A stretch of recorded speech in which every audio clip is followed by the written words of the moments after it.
slurp, burp, break, dance, burp, swerp, shake, dance, slurp, burp, break, dance, swerp, burp, shake, dance, slurp, burp, break, dance, burp, swerp, shake, dance, slurp, burp, break, dance, swerp, earthquake.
I hope everybody had a lovely Thanksgiving. Welcome back. Welcome back. Just for one big one on this Friday, November the 24th.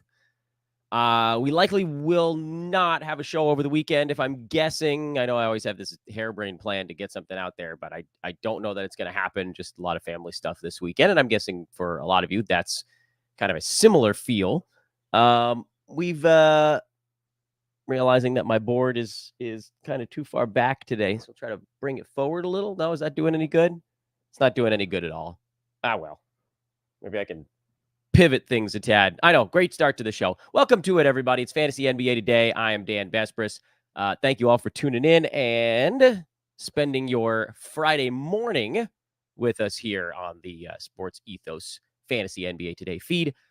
It's a big weekend review Friday show. You guys know the drill on this one. We're going to go through all the ads, drops, buys, sells, holds, watch lists, injury names that have emerged basically over the last week of basketball.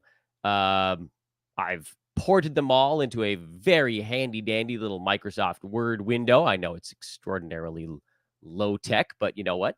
I don't care. That's the way it's going to be. And before we start going through all those names very quickly here at the front end of the show, I want to remind all of you guys to come hang out with us in our Sports Ethos Discord. It's really become a pretty fun place to be these days with people helping people. That's kind of what I've always hoping that it would come to is folks, you might post a question in a room. You might not get the analysts on it, but you're going to get a whole bunch of other very smart Sports Ethos followers. And just crowdsourcing, good opinions, things like that. If you want to get into the analyst side, if you want to talk to the pros, upgrade to a fantasy pass and pop it over there. Find me on social at Dan Vespris over the weekend at some point. Please do. I'll still going to be doing my stuff on social media this weekend. And that's probably the promo I wanted to get in at the beginning of the show. So let's get to some names. Here we go. Fantasy basketball week in review. We're off and running. And as noted on the board, we're talking about really, this is more of a season-long type of approach to things. But let's go through some of the names and see which ones require any additional explanation. We'll begin with the ads, and most of these are fairly straightforward. Most of these, the reasoning you guys will know immediately, but let's just bring them up real quick. The list starts with Buddy Hield, who, just in case you guys missed the news earlier this week, slid back into the starting lineup for the Pacers for the first time this season, and really for the first time since I think it was like mid-March of last year. Remember, they went young. They were trying him out in other parts of the order. Well, as a starter, he's going to smash everybody. So that's the beauty part of Buddy Hield. Since inserting into the starting lineup, he's basically been like a second-round kind of guy. And no, he's not going to shoot 70% from the field long-term. But you get him in there taking a bunch of threes alongside Halliburton. He'll usually fall into a steal along the way. Good foul shooter, although he hasn't gotten to the line, I don't think, over the last week or two. Regardless, he was someone that was getting dropped, and for good reason, because he was doing next to nothing coming off the bench. But he's starting now, and so at least like triple check your league to make sure somebody didn't punt on him, because I mean, thinking back to what we had said, we're like, look, if you're sitting on Buddy Hield, it's because you're hoping that he gets traded or something shifts. And then that thing happened. He was dropped in one of the Yahoo leagues I'm in. I put a very large bid in on him. And so now I have a Buddy Hield. And he wasn't really a guy that I was planning on targeting this year. But with this shift, you kind of have no choice. Alex Caruso is the next name on the board. He's been an ad for most of the season, but I wanted to get him on the ads list today just so we could talk about the fact that he's now been inserted into the starting lineup. Over the season, he's averaging 24.5 minutes per game. He's inside the top 70. Moved into the starting lineup, what was it, about 4 games ago? Honest to goodness, I can't remember exactly how long it was. But it's not going to dramatically change his per game production because the minutes are always going to be held a little bit in check simply by the fact that his body can't handle playing an extraordinarily high number of minutes. But they've basically said, look, you got to be a part of what we're doing here. Bringing you off the bench, dropping you in, parachuting after we're already down 15 points is not working. Please help, Alex. You're our only hope. And he's continuing to put up that 60 to 70 range stuff. So he's been an ad for a while, but I wanted to get him back on the board here, and so I did. Next name on the ads board is Keontae George, who was on the ads board, I think, last week also, and continues to have the ups and downs associated with a rookie stepping in and running point for an NBA team. When you look at the fact that over the last week, he's posting numbers that are outside the top 150, but we also have to look at a few key things. Number one, he's shooting 30% on 11 shots per ball game. He's basically been a tank free field goal guy over that stretch, where 11 shots a game is actually more than enough to get George into legitimate fantasy value, because over that same stretch, he's averaging about 2 3-pointers a night and 6.5 assists, which is this really nice starting point now that his minutes are crawling up towards 30. And look, we don't know exactly how many shots per game he's going to hit, but one can perhaps assume he'll get at least into the high 30s. I don't know that he gets to 40. Maybe he does, maybe he doesn't. But that takes away a giant negative. It adds 3-pointers. It adds points. I think the assists, rebounds, and steals are relatively sustainable in what they've been the last 4 or 5 ball games. Roto side, you're probably not using him until the field goal percent starts to tick up a little bit. Head to head, you drop him in there every day, and you just sort of pray you get a week where he's not destroying your field goal number. But he definitely belongs on rosters, and I don't think I need to explain too much more on that one. Malcolm Brogdon's an easy one. I think we all thought he was going to be out longer. He's actually the part of the cover art on today's podcast. When Brogdon gets hurt, he tends to miss a whole bunch of time, but he's back, and they're easing him back in. His minutes haven't been huge. It is 2 games since returning, but he did play in a back-to-back, and he posted 20 points, 6 assists in those games on average.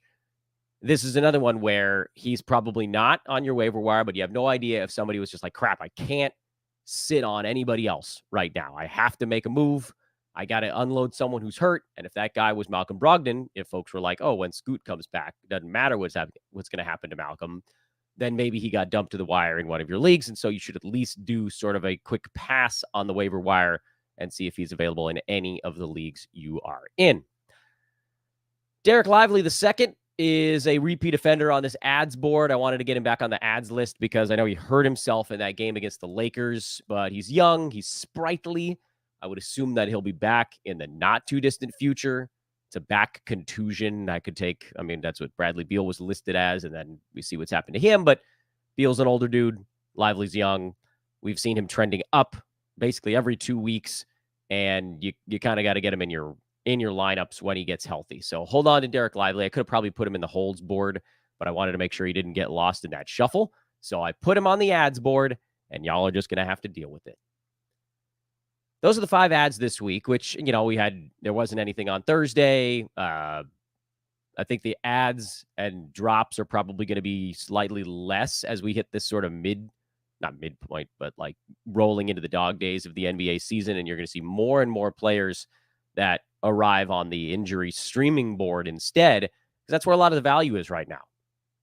But let's go to holds next. I managed to get a whole bunch of stuff fit onto one page. So YouTubers, I think, are feeling spry right now. They can see what's coming up. Holds, the Wizards, the whole damn team, because they did finally, in their last ball game, get to play actual starters minutes. Kuzma 35, Poole 33, Gafford 34, Tyus 35.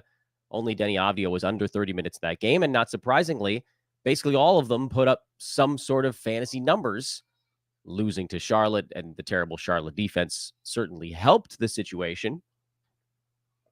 But we've got this sort of point Kuz thing happening. Tyus Jones had 7 assists and a couple of steals. Gafford had 16 rebounds. Even Jordan Poole had a serviceable game, even if he couldn't throw a damn shot in the bucket. Another 21 field goal attempts to get to 24 points. But that's the kind of stuff that we're hoping persists. Might not. Washington's playing who? The Bucks, I think, tonight. So another blowout may be on tap. But we finally got to see it. We finally got to see their starters actually go starters minutes. And it all made sense as to why guys were drafted where they were. Let's hope it happens again. But this is, I think, a pretty good example and an easy one to just point to and say, this is why you can't dump these guys, because look what happens when they actually get to play legitimate starters minutes. Gordon Hayward is on my holds board. This is a bad ball game again on Wednesday. 4 points, 9 boards, 6 assists, 3 turnovers, no steals, no blocks, no threes, 2 out of 8 shooting. I don't like the 8 shots. I do like the 6 assists. I like the 9 rebounds. Miles Bridges took 18 shots in that game against Washington and was very involved in everything going on. And then Brandon Miller took 12 shots. And so there is a fear. I have some fear that Gordon Hayward is going to peter out here as Miles Bridges gets right. And then Terry Rozier will come back, and that'll be sort of an even bigger pinch on what everybody's doing. But I'll say it. I said it once. I'll say it again. I do think more of what we're seeing with Hayward is stemming from the fact that LaMelo Ball has gotten warm now. He started the year very slowly. Now you've seen LaMelo on kind of a vicious tear to get his field goal percent up to 44. And at some point, he'll probably go through another shooting slump. I don't know when. Could be soon. Could be months out. That's when you saw earlier this season, that's when you saw Gordon Hayward take over and do more of that in-game orchestrating and be kind of more of a feature guy. So, the end result of all of that is, let's give Gordon Hayward another week or so. I put 1 or 2 games on the sheet here, but it could be just call it a week to see if he can settle in, to see if he can find the role that he had a week and a half ago or some facsimile of that role. Next hold is Onyeka Okongwu. I was really hoping that I was never going to have to talk about him again on the show, not because I'm upset about Okongwu, but because I thought it was clear enough that this is what he is when Clint Capella is healthy. He's number 85 in 9-cat right now. 0.6 steals, a block, 9 and 7 with good percentages. You can't expect much more when he's going 20, 22 minutes off the bench. If Capella gets hurt, Okongwu goes rocket boosting up inside the top 40 on a per game basis. And you just hope that we can squeeze a few games out when he's the starting center. But even if you can't, he's startable right now anyway. So I'm starting to get those questions again, and I was wishing that they wouldn't emerge, but here they are. There is not a single player in the I'm scared, nervous, or drop zones this week. Hayward would have probably been the closest to that. And then everybody that's on the watch list, that maybe those are guys that got picked up in certain leagues where you could call them I'm scared guys, but not for me. And so we get to just zip right past this one. There wasn't an obvious drop this last week. How about that for fun? The watch list is 5 names deep, and the first one everybody's going to yell at me about, but it's Bilal Coulibaly, who, look, I'll repeat myself a little bit here. So sorry if you've listened to every show the last couple of weeks, you're going to hear something I've already said. Coulibaly's minutes have been trending up. Over the last 2 weeks, he's averaging 27 minutes per ball game. Thinking about the last 1 week, he's at 25, although that last ball game was one where his minutes were lower. And the thing is, he's showing flashes. He's showing flashes of what the fantasy value could be. The problem is we haven't seen it stick. So he had a few games in there where the steals were super high and he was shooting 56% from the field, which is a number that we know isn't going to stick because he's taken some 3-pointers and Washington is not exactly great at getting dudes wide open shots. But if things break his way, you could see the rebounds, the steals, the blocks as being kind of a nice supplement to whatever he's doing in the actual scoring categories, which I don't expect to be a very large number.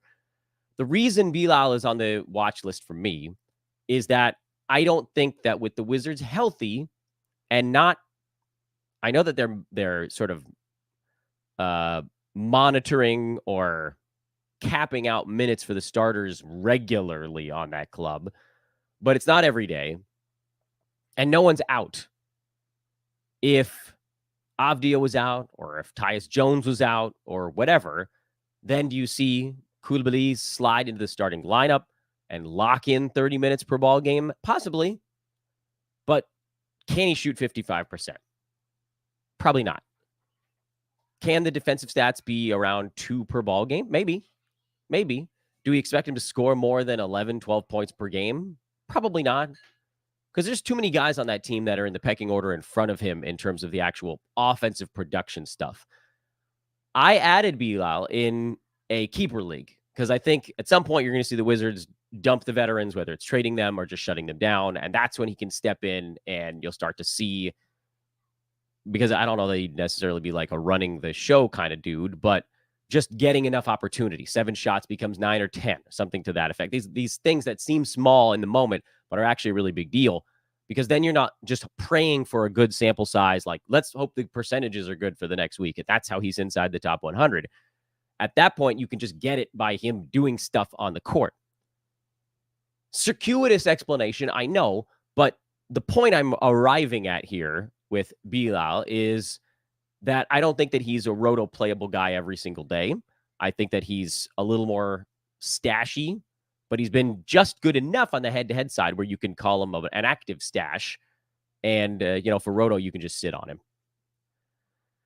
DeAndre Hunter is on the watch list in case he heats back up again. He had a nice ball game for Atlanta in that crazy high-scoring one against Brooklyn, put up 25 and 11 with 3 defensive stats and made all of his free throws. But he'd been going through this very pronounced up and down so far this year. And at the end of all of it, Hunter's ranked 172. So this is not a guy that I'm expecting will be a long-term solution. But if he gets super hot, then you probably want to roll with him for a week or something. Norman Powell is on my watch list. I wanted to talk more about him, and then he promptly got himself hurt in that Clippers win over San Antonio on Wednesday. I don't know what the timeline is on Powell. It's a sore groin. Those things do tend to linger a little bit. But prior to that, he had become their feature bench scorer. So basically, if Paul George, Kawhi, whoever wasn't out there on the floor, Norm was going and taking it to the rack over and over again. So he was a good free throw percentage helper. Typically in his career, he'll hit a couple threes. He's just a gifted offensive player. But then he got hurt 14 minutes into a ball game. We don't really know what to do with that information. And so I got to keep him on the watch list instead of the ads board because we just don't know what his role is going to be exactly. Richaun Holmes is on the watch list. He picked up most of the Derek Lively minutes against the Lakers in the Mavs last ball game, but that doesn't necessarily mean he's going to do it again because it had generally been Dwight Powell. When healthy, it was Maxi Kleber also. Maybe Lively gets back quickly, but we've seen Richaun Holmes put up fantasy numbers in the past. I've never seen somebody go from like playing in their prime to being almost completely useless in like a week, but that's what happened to Holmes in Sacramento. But maybe there's some kind of life in him here as the backup in Dallas, the backup to the backup, basically. So watch list. Let's see what he does in the Mavs next ball game and go from there. And Jonathan Isaac, who hit 19 and a half minutes. And I said if he hit 20, and I rounded up on that one, that I was going to pick him up. And then he promptly saw his minutes dip back down again. Some of that may have been because the Magic, I believe, had a doubleheader mixed in. Overall, Isaac is number 170 in only 14 minutes per ball game, which is, again, that's the magic of Jonathan Isaac. If you're looking at just the last couple weeks, he's top 100 in 15 minutes per game. This is why I keep saying, like, if he can approach 20 minutes, he's a go. But he sort of did and then sort of didn't. And maybe there's a possibility we need somebody to get hurt in front of him.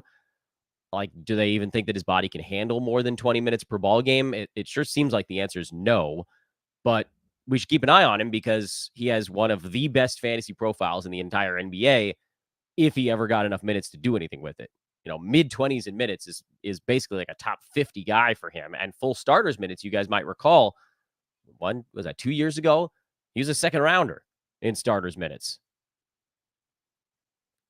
Before I go to the next board here, I want to once again remind everybody that, a number of you have joined since the last time I did this and are watching with us live. But also, if you're listening or watching after the fact, please take 5 seconds to go hit the like button. These big weekend shows are an opportunity for us to grow our YouTube page, for us to grow our podcast audience.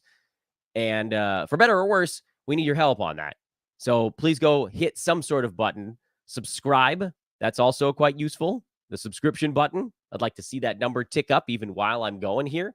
I know there aren't as many of you hanging out and doing basketball stuff today because it's the day after Thanksgiving. But if you're hanging with us, please hit that like button. Please hit that subscribe button. And if you have a moment listening on the pod channels, find a way to do a 5-star review. That's also very helpful.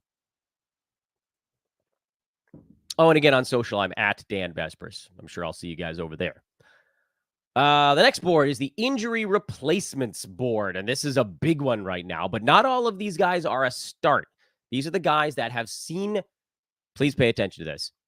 These are the guys that have seen their opportunity spike because of an injury in front of them. What I'm going to do here as I talk through it is give you guys the names that I think are worth playing in the specific scenarios that we're going to lay out. And there's a lot of names here, so buckle up a little bit. But we're not going to go deep explanation on all of them, so it shouldn't take too long. Miami, Tyler Hero, his absence has really opened the door for 3 guys on the Heat. Duncan Robinson has been a very easy stream. He's hurt right now. He's questionable for their game, got hurt in that last one.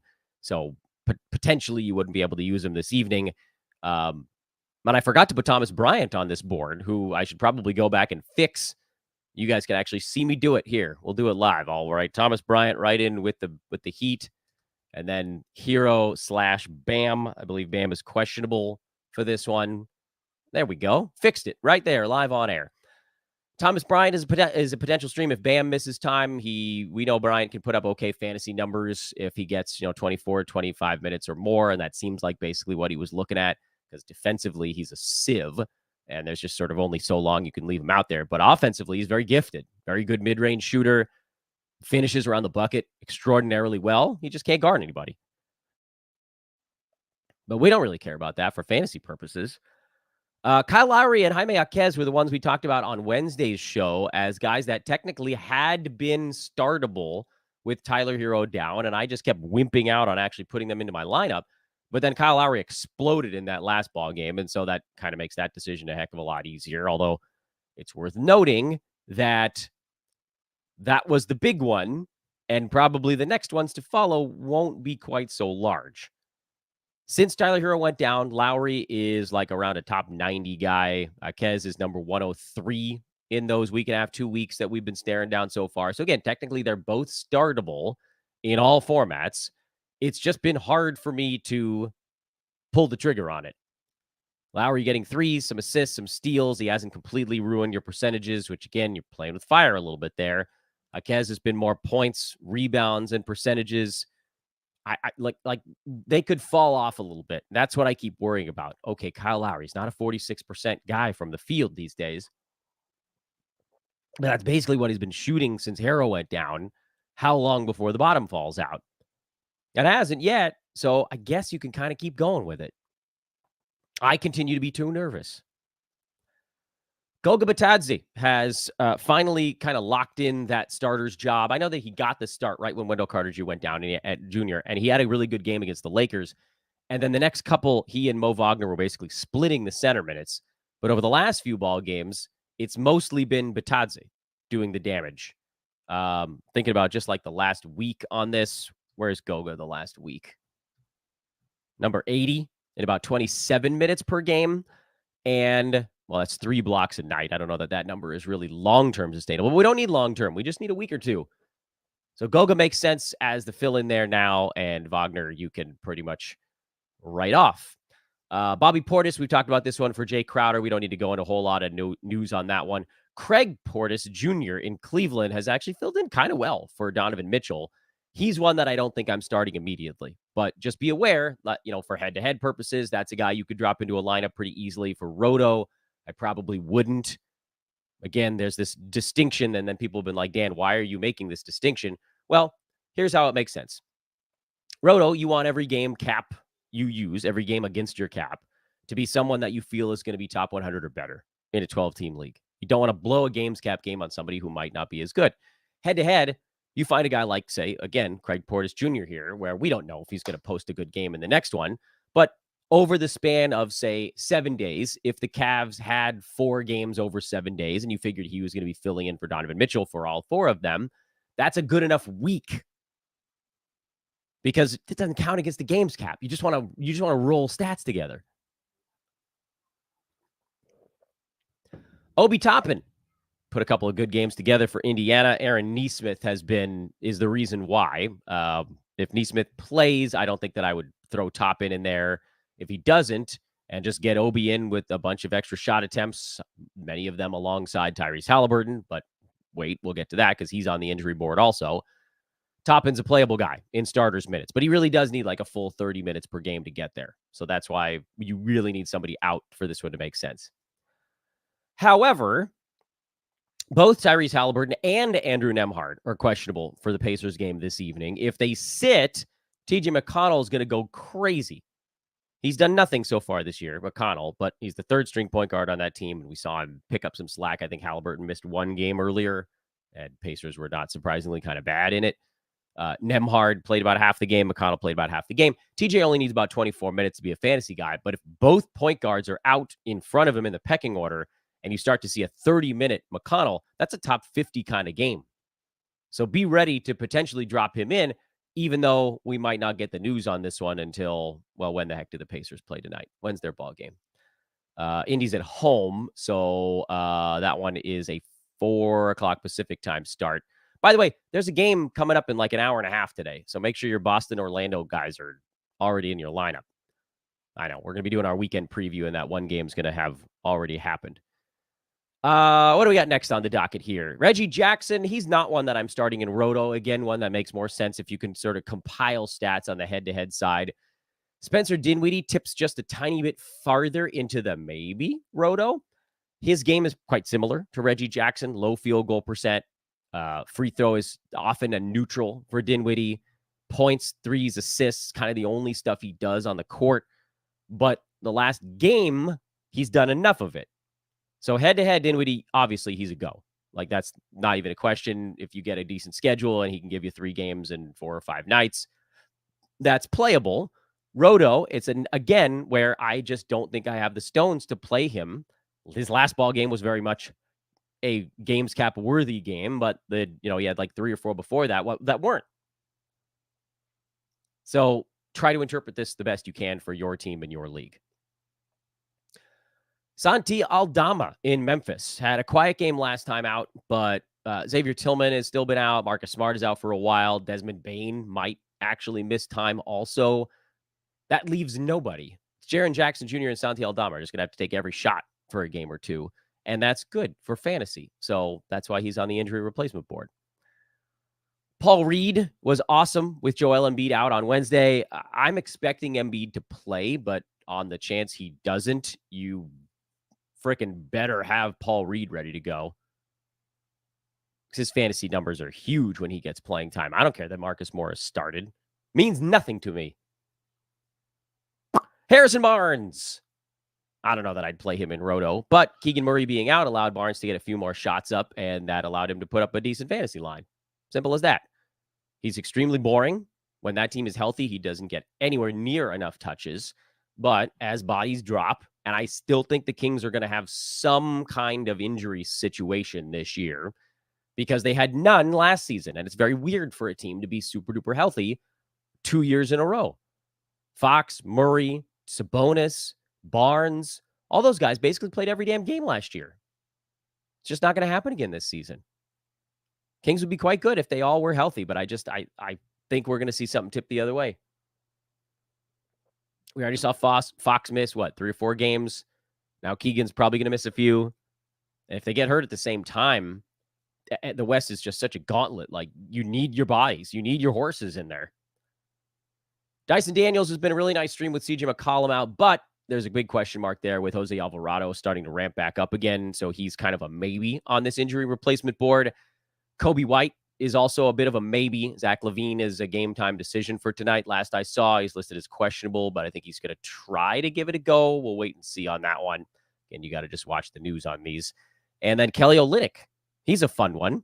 Now finally getting a chance in the starting lineup with Walker Kessler out. They tried other lineups with largely leaning on Ochai Agbaji, but they benched him. Olynyk got in there, and then we know if Kelly has starters minutes, he puts up gigantic fantasy numbers.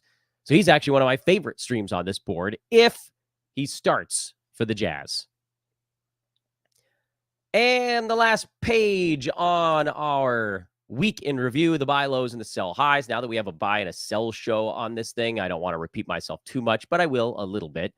The buys right now are Chris Middleton, who we've just seen finally kind of crack the code on getting his minutes up a little bit higher. You might be able to get him for someone near the 90 range, and that's probably a reasonable price to pay because he's not there yet. The person rostering him is probably not going to be super willing to part with Middleton if they've been waiting it out to this point, but this is your opportunity to try, even if it fails. Jaren Jackson Jr. is on my buy board. He really couldn't be any worse than he's been so far this year. He's number 83. Percentages or field goal percent is bad. Steals and blocks are way down. With him, it's going to be about getting that defensive stat going again.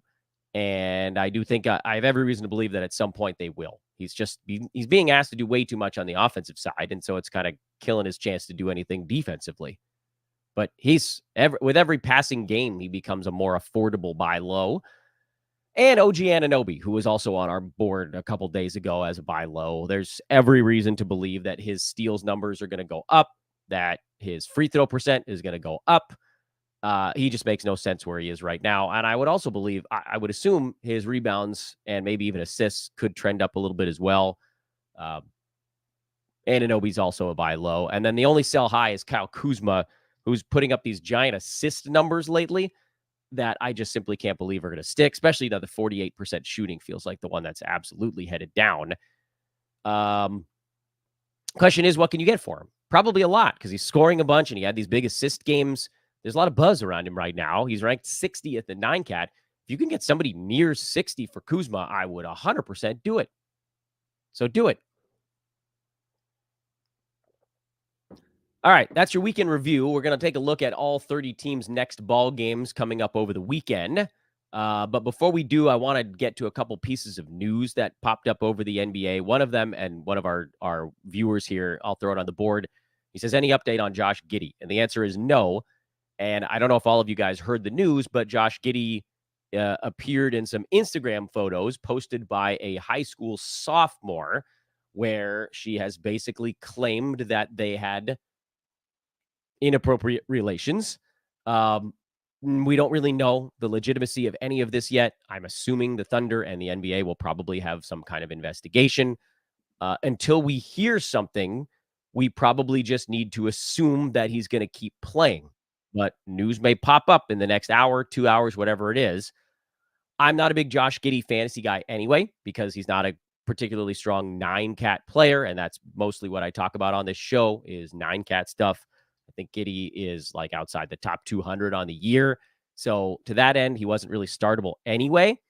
If he misses time, the hot hand in OKC has been Isaiah Joe. That's the guy you'd probably look at to get a little more fill-in, with Shai Gilgeous-Alexander probably picking up most of the point guard type duties. And they'll just find other ways to kind of share the basketball. So right now, no update on Giddey. Don't do anything about it yet. We don't know how the NBA is going to handle it. We don't know if it's real. We don't know if it's a joke, whatever. It could be quite bad if it turns out to be real. But for the moment, let's just sit on it. Here's what I'd like to do. Let's get through our weekend preview part of the proceedings. Let's see if I can get that up on the screen here. Make it nice and big. There's Friday's games. So here's the team playing on Friday. And you'll know we do this pretty fast because most of the angles we're pursuing on these games are stuff that we talked about already on the sort of weekend review. So we'll move through the 30 teams pretty fast, 10, 15 seconds on each team, probably maximum here. Boston, Orlando, that ball game again starts in about an hour and a half from the time we are doing this podcast. We already talked about Goga on the Orlando side. Boston, we know Drew Holiday is doubtful, so there is a little angle there to look at who fills in. When Derek White was hurt or out earlier this week, Peyton Pritchard had a big ball game. My guess is that Sam Hauser probably gets the start, but you never know. They might go big and let Al Horford get in there. We got to wait and see.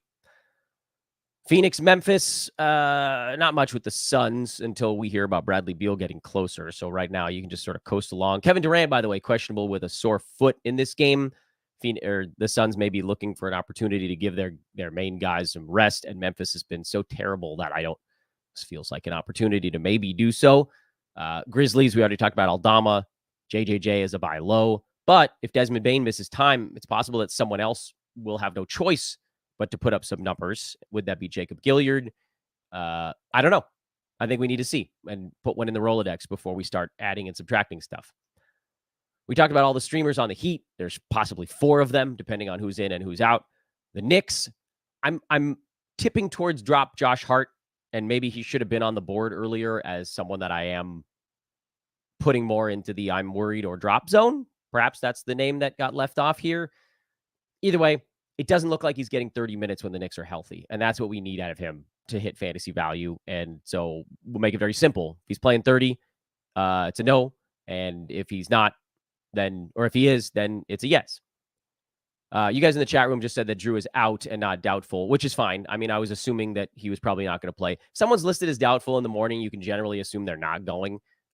News came out, I think, 11 minutes ago that he's actually been listed as out. We also got word Giannis is questionable. That came up about 20 minutes ago on the Milwaukee side, so that would be a really big thing for Bobby Portis. And it's an illness. Giannis has an upper respiratory infection, it looks like. Non-COVID illness. If they don't say gastroenteritis, I'm assuming that means that he's coughing a bunch, which, by the way, if any of these guys have the thing that I've been battling for the last 4 weeks, there's no way they're playing basketball. Anyway, we'll get to the Bucks in a little bit. So that's the Knicks.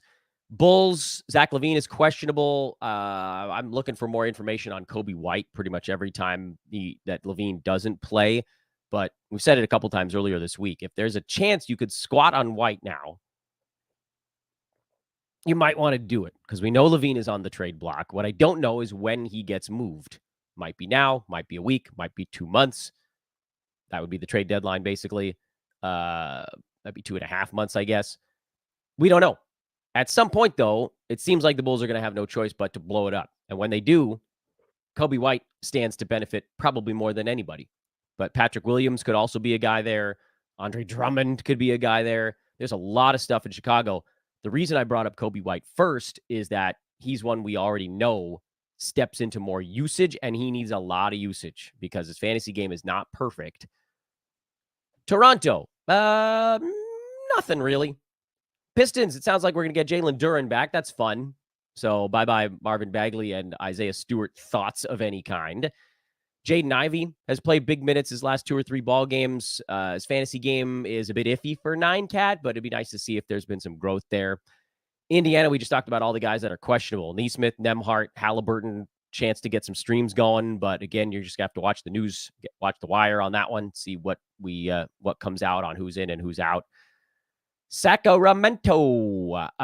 We talked about Keegan Murray. That's the only real story there, along with the Harrison Barnes. Minnesota, first game without Jaden McDaniels. I should have put Nickeil Alexander-Walker on the watch list earlier in this show. I always miss someone, and then it comes up as I'm going through the games ahead. He got the start with Jaden McDaniels out. Jaden's expected to miss 2 to 3 weeks with his sprained ankle. I don't know that Alexander-Walker is going to get enough usage to do anything, but you never know. Maybe he ramps up how many shots he takes. Kind of doubt it because McDaniels wasn't exactly taking a ton of shots. Maybe Kyle Anderson. That was what we said before. Is it going to be slow-mo? Is it going to be Is it going to be nobody? Probably nobody for Roto, but Alexander Walker, slow-mo, those guys could be a little more useful again on the head-to-head side. Wizards, nothing really outside of just the tank. Milwaukee, we just talked about Giannis being listed as questionable, so that would open the door for Bobby Portis to do a ton of stuff. You probably get enough of Pat Connaughton even there to make sense, and then Dame would have to have a big ball game again. Denver, nothing really. Houston, nothing really. San Antonio, also nothing really. I know. A lot of teams where we kind of know what's up at this point. Warriors, is Clay finally waking up? Is Wiggins waking up? I'm inclined to say maybe on Clay, and I'm inclined to say maybe not on Wiggins, but again, you never know. Chris Paul had been very good with Draymond out. He got ejected. He got Scott Fostered in their last ball game, and that dropped him from top 50 to like 64, but easy peasy. New Orleans, Dyson Daniels, Jose Alvarado, Jordan Hawkins, all that stuff. Jonas Valanciunas, who's been blocking a crap ton of shots. All that is kind of stuff to monitor. And then the Clippers, I hope Norman Powell plays because I'd like to, frankly, see what he's going to do with the team in this particular build. But again, I don't really know, and he might not play. Looking ahead to Saturday, Philly, that's going to be whether or not Joel Embiid is in the lineup or not. Obviously, if he's not, you go Paul Reed. OKC, we'll see if anything about Josh Giddey emerges before that ball game, and if it does, then we'll have more things to pay attention to there. Miami, we've talked about. Brooklyn, Dinwiddie is kind of the only thing there. Hawks, very straightforward. Wizards, we talked about. Lakers, Cam Reddish being out has sort of opened the door for something else to happen, but I don't think we're going to see it. Feels like it's just the core four for LA these days. Cleveland, it's going to come down to Donovan Mitchell's health. Everything else is relatively locked in at this point. If he's out, again, head-to-headers, you might look at Craig Porter Jr. A lot of Porter Jr.'s floating around. Pelicans, we talked about. Jazz, if Olynyk's still in the starting lineup, I think is probably the big question there. Mavericks, it's the health of Derek Lively. And we already talked about the Clippers. And does anybody not go today or tomorrow? The Blazers, there you go. Blazers are off a couple days. They'll play again on Sunday. And, Malcolm Brogdon being back, I think pretty much shores that up. And then whether or not DeAndre Ayton plays in that ball game, because he missed the last one. And Reith had a decent ball game, and Jabari Walker had a better ball game. And I'm probably not going to take the plunge on those types of guys if Ayton misses another ball game, but it is something to sort of throw in the back of your brain. And does anybody else? Charlotte on Sunday, Gordon Hayward is what you're paying attention to there. I think that's the entire NBA. Yeah, that's all 30 teams, and that's what you're paying attention to. All right, we're about 42 minutes deep. Let's do a few questions, and then we'll wrap up the week here. Let's see. Klay Thompson, Bruce Brown, Scoot Henderson, or Tyus Jones? 9-cat. I have to drop one by the end of the week. Well, the one of these four that's absolutely positively not producing 9-cat value right now is Scoot. Now, certainly he's a guy you're going to want to have on your team in February and March, most likely. But if you need to win right away, he's not really helping right now. Now, if you're looking down the line and say, okay, I can't drop Scoot, I need to make sure I stash him, then it's probably Bruce Brown because his ceiling is the lowest of the remaining players. A good Bruce Brown year is going to be like 90 range. Whereas, if Tyus Jones suddenly starts getting minutes, he could be a top 60, top 70 guy. Same story for Klay Thompson if he starts to get his shot to fall. Would you try to sell high on Paul George and Booker due to injury risk? Problem is, I think other teams are aware of whatever the injury risk might be. Paul George is number 8 in 9-cat right now. Where's Booker at? He's number 11. I don't know that I would move on from either of those guys because Bradley Beal's out a few more weeks, so Devin Booker's going to just keep having this gigantic run that he's on, as he is right now, the point guard. When Beal comes back, they're likely going to do more splitting of that, depending on who the hell's healthy. If you could trade Booker and get a top 12 guy back, I probably would, but I don't think you can. So you're probably just enjoy it. And then with Paul George, I think if you can get anybody inside the top 15 to 18 back, you probably do it. But again, I don't know that that's going to work. I don't think anybody's going to give you Scotty Barnes for him. Probably not.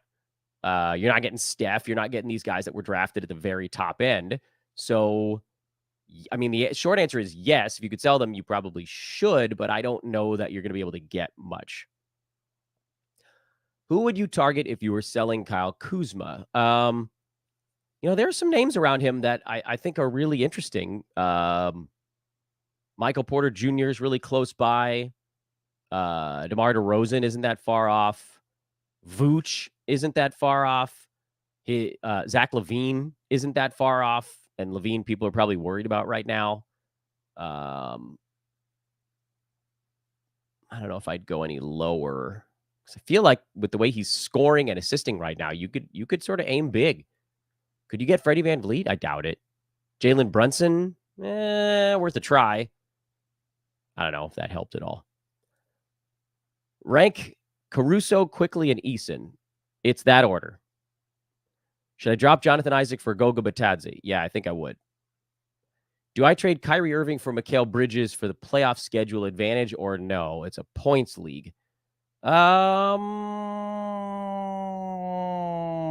I might.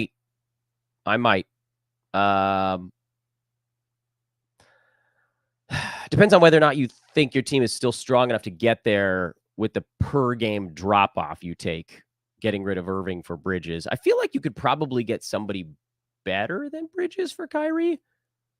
Kyrie's number 23 right now, and he really hasn't even hit his stride in a number of different facets. And wait for Luka to miss a ball game too.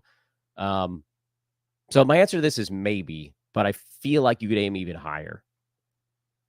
Pascal Siakam or Jaylen Brown rest of season? Give me Jaylen Brown. Safer, because Siakam could get moved if Toronto goes on a stinky stink run. Is Sadiq Bey a drop? Yes.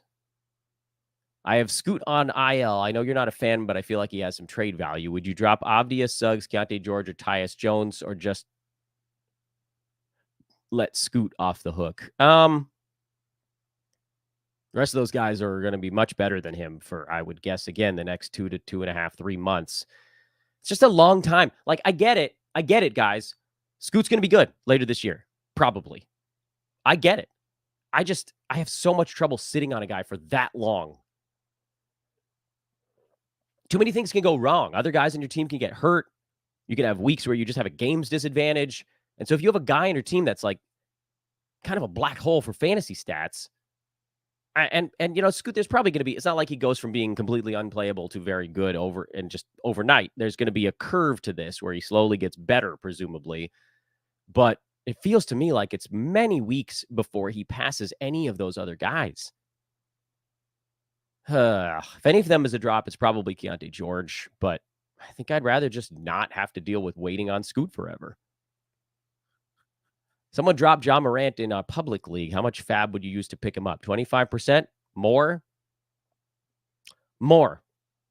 Memphis is what? We're halfway through his suspension, so you're only holding for about 3 more weeks.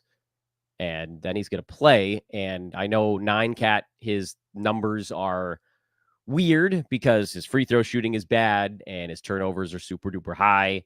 And his field goal percent is not helpful, but there aren't that many dudes out there that you could pick up that'll probably post mid to high 20s in points, 5, 6 boards, 7, 8, 9 assists, and over a steal a ball game. He's playable in any format. And then in head to head, if you happen to be punting turnovers, free throw, or field goal percent, he's an absolute juggernaut. So, I would go more than 25% of your fab budget. This is, guys like that don't pop up where they're just absolute guaranteed mega producers. I don't know about all, because you may want to have some at some point. But I would say between 50 and 80 is perfectly reasonable. Any chance that Embiid misses a few games? I picked up Paul Reed and I'm about to stream the slot.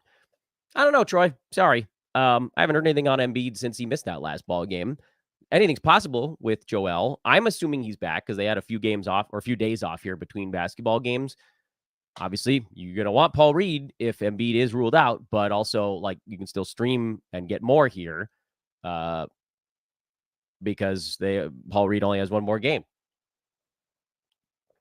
So I would probably stream it and just say, I hope Embiid comes back because if you wait and then Embiid comes back, then it's kind of too late, really, to stream the spot effectively. Derek Lively or Wendell Carter Jr.? I actually think Lively has the more interesting upside between the two because he gets defensive stats. Call me nuts. I'm not a big Wendell Carter Jr. fantasy guy. I think he was like 103 last year. This season, he's not even approaching any of that type of stuff. He just can't get any higher than that because he doesn't block shots. Just a tiny bit more here, guys. I don't know how many questions we got, but just a few more, and then I got to wrap it up. Here's another situation where Scoot got dropped. Do I drop any of the following guys to pick up Scoot Henderson? Bilal, Dyson Daniels, Craig Porter Jr., Goga Batadze. Yeah, I'm dropping Craig Porter because we know he's disappearing as soon as Donovan Mitchell comes back. You agree that Miles Bridges going to be a top 40 again? He looks like a good start. I don't know about top 40 when that team's fully healthy. He's rumbling right now, but then like the adrenaline's going to wear off in a couple of ball games. But yeah, I mean, he seems like he's going to be a top 60, 70, almost at the worst kind of dude. I'm just continuing to try to win without him. I don't think I need him to win my league. Is Clay a sell high? Yeah, you're not going to get anything for him after 2 decent ball games. So no, that's not, he'd have to be good. He'll have to be good for a few weeks before I think you could get anything substantial for Clay. I have to drop one of the following players: Keegan Murray, DeAnthony Melton, Devin Vassell. 10-teamer. 10-teamer, you're probably dropping Melton, maybe Vassell, not Keegan Murray. I feel like he's got just massive upside. Oh, boy. Yeah, well, I don't think we're going to get through all these questions, guys. Sorry about that. Do you think Markelle Fultz is a buy low target for a punt threes team? Normally, I'd say yes, but I just have no idea when that dude is coming back, if ever. Who's a good replacement for Miles Bridges?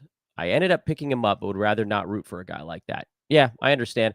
I think you could trade him for a top 75 range guy right now. Or if you're okay with just closing your eyes for like one more week, because if he puts up good numbers for another 3 or 4 ball games, you'd probably be able to get someone more like top 50, top 60. And basically just the longer you hold on to him, the more value you could get back in a trade. You've come this far, Jade, and believe me, I'm with you on this. I don't really want him on my team either. But now that he's there for you, you might as well try to get proper value back. So give him a little bit longer. There'll be some ebbs and flows here, and then you can probably get a little more. Is Derek Lively's injury serious? I mean, it looked not great. He bashed his back on the ground, but it's a contusion. He landed awkwardly.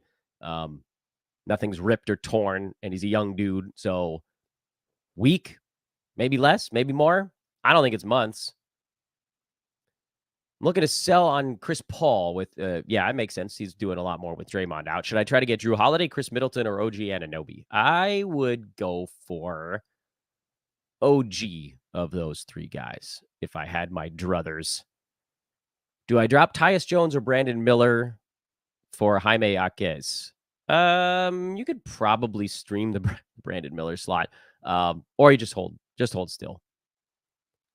I'm worried about Kawhi's health. I mean, everybody's always worried about Kawhi's health. Who would you flip him for? Anybody inside the top 25. I mean, he's number 28 right now, and his free throw percent isn't anywhere near where it's likely to finish this season. Field goal percent probably also ticks up. I don't know if this is the perfect time to sell on Kawhi, but you should be able to get a top 25 guy back. Do you think this is the year Kawhi and Kyrie play 70 games or more? No, but I said on many pods leading up to the season that I thought we were going to get like low to mid 60s out of Kawhi instead of 50s. And I still feel that way. Spicy Dad. I like that handle. Would you trade OG for Aaron Gordon if you're punting threes? No, wait, don't sell on OG right now. He's a buy right now. If you can get OG, then let him get hot, then flip him for somebody, have at it. But I'm also not an Aaron Gordon fantasy fan. He's number 100 right now because his free throw percent stinks. I also think his defensive stats continue to trend downward as the year goes. I don't want any part of Aaron Gordon going forward. I'm going to get through these questions, damn it. Who would you aim if you were selling Kyrie Irving? It's got to be top 20 or better. I wouldn't settle for anything less than a top 20, safe top 20 guy. So like Cat would be an interesting one that maybe you could get. That'd be a little bit low.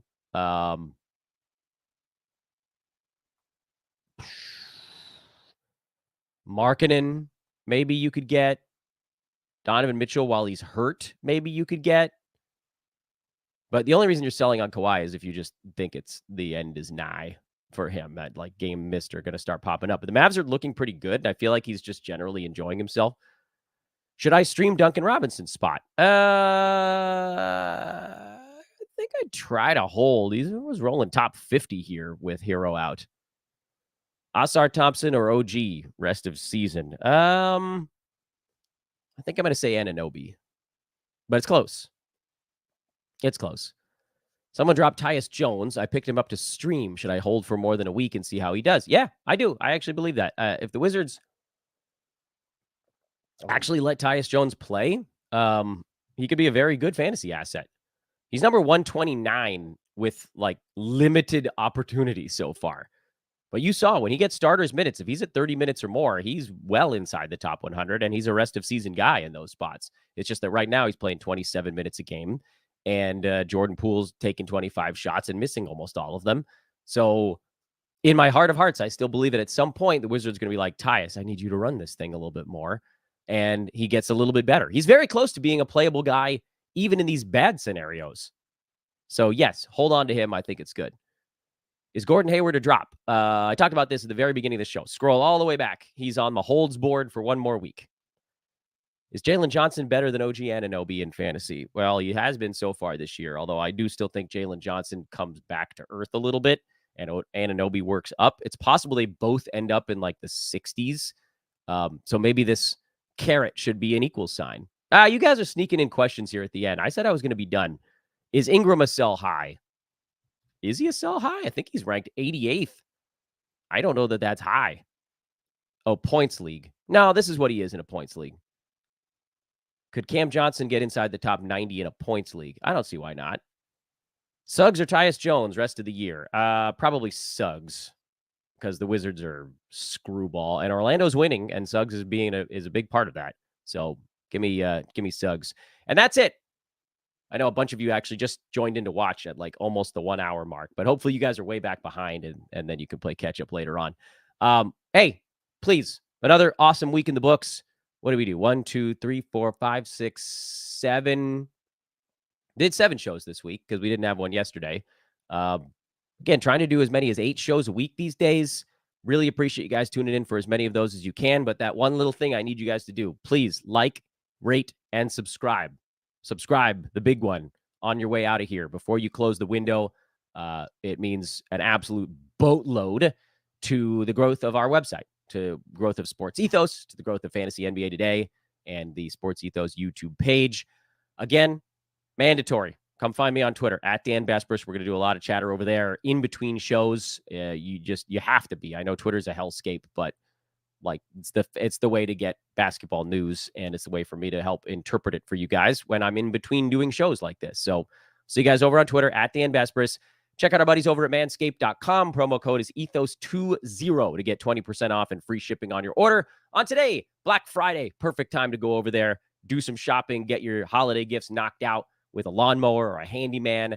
I promise you, if you give these gifts to a man in your life, they will love them because they won't have to get any sideburn trimmers ever again. Simple as that, unless they want a new one from Manscaped later on. Again, that promo code is ethos20 for 20% off and free shipping. What have I forgotten to say? Oh, come hang out with us in Discord. I put the link up near the top of the board in the chat room. It's also in the show description. It's free. Yes, once you're in there, you can upgrade to a premium Discord pass so you can hang out with the analysts from Sports Ethos, but you don't have to, because the regular NBA channel is just sort of floating along right now, and everybody's having a ball posting questions with, a green circle or a blue circle to vote, and people are voting on it. 5, 6, 7, 8, 9, 10 people voting on all these things. People getting their questions answered by a community that's really finally coming together in a way that I can't remember happening here at Ethos before. So I'm really excited about that. Come again, chill with us in Discord. I'm going to see if there's any shot I can do a show over the weekend. Weekends are tough, man, when you got a bunch of kids. What is this? I seem to have bruised myself on the back of my arm, and I just saw it on the video. Weekends are hard when you got 2 kids and all their activities, but I will do my best to do a Let's Make a Deal episode. And regardless of whether we get that one in there, we'll be back with you on Monday to review the very busy fantasy weekend. Good luck with your matchups. Go get some wins on Sunday. We'll see you guys in a couple days.